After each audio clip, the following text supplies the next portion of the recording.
Hello दोस्तों, स्वागत है आप सभी का कीबोर्ड की नई वीडियो में। दोस्तों आज की इस वीडियो में हम जानने वाले हैं F1 से लेकर F12 यानी फंक्शन की जानकारी लेने वाले हैं।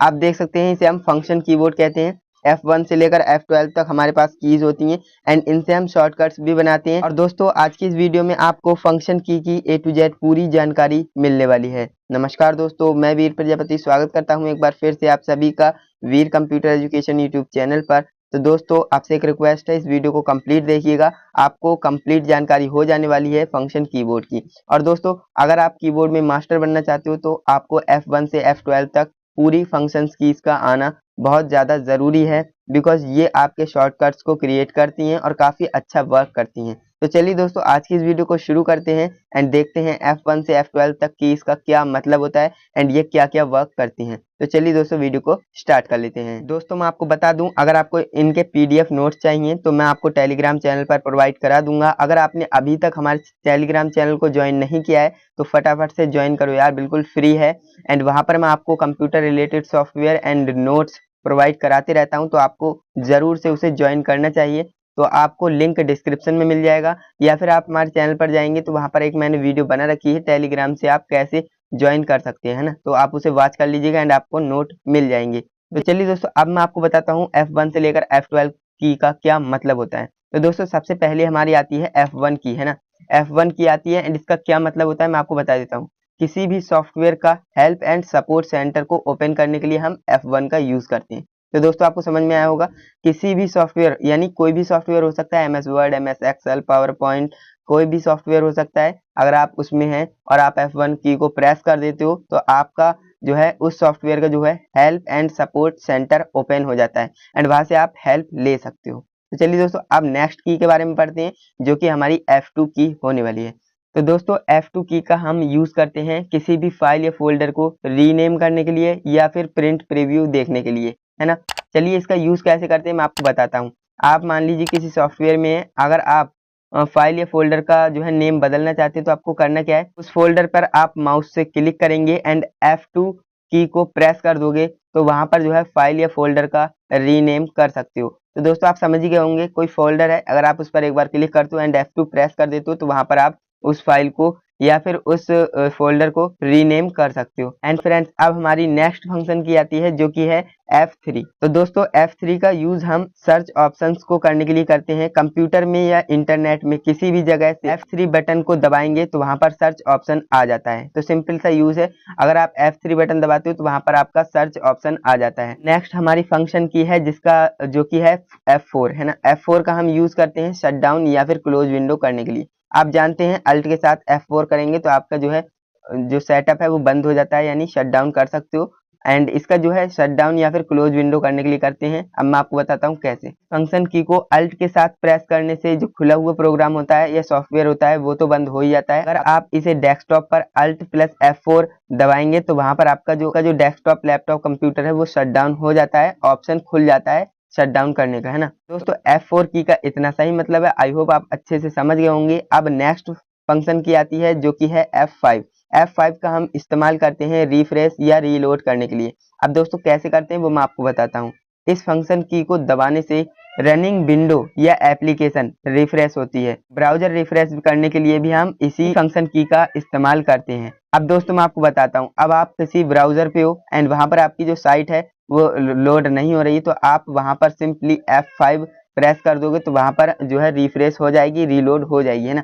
एंड आप अपने डेस्कटॉप पर हो तो आपको F5 बार बार दबाएंगे तो वहां पर रिफ्रेश होता है, आप जानते ही हैं। एंड इसका जो है पावर पॉइंट में इसका स्लाइड देखने के लिए होता है। तो मैंने आपको पहले ही क्लियर कर दिया कि दोस्तों ये F1 से F12 तक की हैं, इनका ज्यादातर यूज जो है कुछ कुछ सेम होता है, हर अलग सॉफ्टवेयर में इनका अलग अलग यूज होता है। तो आप समझ ही गए होंगे। तो चलिए दोस्तों अब हम नेक्स्ट फंक्शन की बात कर लेते हैं जो कि है F6।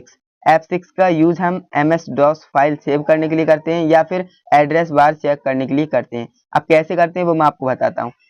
इस फंक्शन की का ब्राउजर में यूज करने से जो है कर्सर आपका सीधा एड्रेस बार में चला जाता है। तो सिंपली आपका इसका यही यूज है। अगर आप किसी साइट पर हो एंड आप जो है F6 प्रेस कर देते हो तो वहां पर जो है आपका कर्सर डायरेक्टली एड्रेस बार में चला जाएगा। तो सिंपल सा यूज है एंड दोस्तों उम्मीद करूंगा आपको ये भी अच्छे से समझ में आया होगा। तो दोस्तों अब हमारी नेक्स्ट फंक्शन की है जो कि है F7। F7 का यूज क्या होता है वो मैं आपको बताता हूँ। तो F7 का बेसिकली यूज हम करते हैं स्पेलिंग एंड ग्रामर चेकिंग के लिए। ये ज्यादातर यूज सेम ही होता है। F7 आप MS वर्ड या फिर MS पावर पॉइंट एक्सेल किसी में भी हो, अगर आप F7 प्रेस कर देते हो तो वहां पर जो है स्पेलिंग एंड ग्रामर चेकिंग का ऑप्शन डायलॉग बॉक्स आ जाता है ना। तो वहां से आप इजीली इसे स्पेलिंग एंड ग्रामर को चेक कर सकते हो। तो दोस्तों अब हमारी नेक्स्ट फंक्शन की है जो कि है F8। F8 से हम सिस्टम को बूट करने के लिए इस की का प्रयोग करते हैं, यानी विंडोज इंस्टॉल करते समय इस की का प्रयोग किया जाता है। इसे आप बूट वगैरह कर सकते हो, इस की से आप बूट भी कर सकते हो एंड ज्यादातर इसका यूज जो है बूटिंग के लिए होता है। सॉफ्टवेयर को इंस्टॉल किया जाता है तब इसका बेसिकली यूज होता है F8 फंक्शन की का। चलिए दोस्तों अब नेक्स्ट फंक्शन की के बारे में जान लेते हैं जो कि है F9। F9 से हम बेसिकली MS वर्ड सम रिफ्रेश का इसका यूज होता है। कैसे मैं आपको बताता हूँ। इस की का विंडोज में तो कुछ प्रयोग नहीं होता है, लेकिन MS आउटलुक में ईमेल भेजने के लिए इसका इस्तेमाल किया जाता है। मैंने आपको क्या बोला, इस की का जो है विंडोज में ज्यादातर यूज नहीं होता है, लेकिन MS आउटलुक आप जानती हैं MS आउटलुक किसे कहते हैं। MS ऑफिस का ही एक एप्लीकेशन सॉफ्टवेयर होता है। तो MS आउटलुक में ईमेल को भेजने के लिए इसका इस्तेमाल किया जाता है। तो आप समझ गए होंगे। तो चलिए दोस्तों अब नेक्स्ट शॉर्टकट की के बारे में समझ लेते हैं जो कि है F10। तो अब F10 की के बारे में समझ लेते हैं जो कि F10 का क्या इस्तेमाल होता है। तो ओपन मेनू बार, यानी मेनू बार को ओपन करने के लिए हम F10 फंक्शन की का इस्तेमाल करते हैं। कैसे करते हैं वो मैं आपको बताता हूँ। इससे किसी भी सॉफ्टवेयर के मेन्यू को ओपन करने के लिए किया जाता है, यानी इसका उपयोग जो है किसी भी सॉफ्टवेयर का मेन्यू को ओपन करने के लिए इसका उपयोग किया जाएगा। इसे प्रेस करने से मेन्यू सिलेक्ट हो जाता है और आप एरो की से उसे खोल सकते हो। तो काफी सिंपल यूज है। आई होप आपको समझ में आ रहा होगा। अगर ऐसे समझ में नहीं आ रहा है तो आपको नोट्स तो प्रोवाइड कराने ही वाला हूँ। दोस्तों नेक्स्ट शॉर्टकट की के बारे में बात कर लेते हैं जो कि है F11। F11 का हम क्या यूज करते हैं तो फुल स्क्रीन करने के लिए करते हैं। फुल स्क्रीन कैसे, आप ब्राउजर पर हो और बहुत सी एप्लीकेशन को आपने जो है ओपन कर रखा है तो आप F11 करेंगे तो फुल स्क्रीन मोड हो जाएगा। जैसे ब्राउजर और बहुत सी एप्लीकेशन को फुल स्क्रीन मोड में कर सकते हैं। तो आप समझ गए होंगे। एंड नेक्स्ट हमारी फंक्शन की आती है जो कि है F12। F12 से हम क्या कर सकते हैं, सेव एज कर सकते हैं। ज्यादातर इसका use MS Word, MS Excel, PowerPoint इन सब में सेव एज करने के लिए होता है। यानी कि सेव एज किसी फाइल को आपने पहले से सेव कर रखा है एंड आप दोबारा सेव करना चाहते हो दूसरे नाम से तो आप सेव एज कर सकते हो। सिंपली आपको F12 प्रेस करना होगा एंड आप उसे सेव एज कर पाएंगे।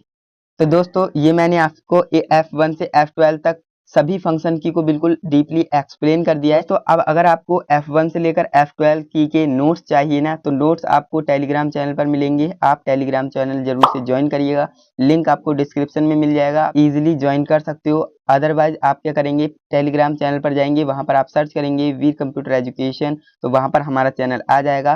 सिंपली आपको उसे ओपन करना है एंड वहां पर आप नोट्स इजीली डाउनलोड कर पाएंगे। तो दोस्तों आज की ये वीडियो आपको कैसी लगी कमेंट बॉक्स में बताना एंड अगर आपको वीडियो अच्छी लगी तो वीडियो को लाइक कीजिए, अपने दोस्तों के साथ शेयर कर दीजिए ताकि वो भी फंक्शन की जानकारी ले सकें। तो चलिए दोस्तों हम मिलते हैं किसी नेक्स्ट वीडियो में किसी नए टॉपिक के साथ। तब तक के लिए जय हिंद, वंदे मातरम।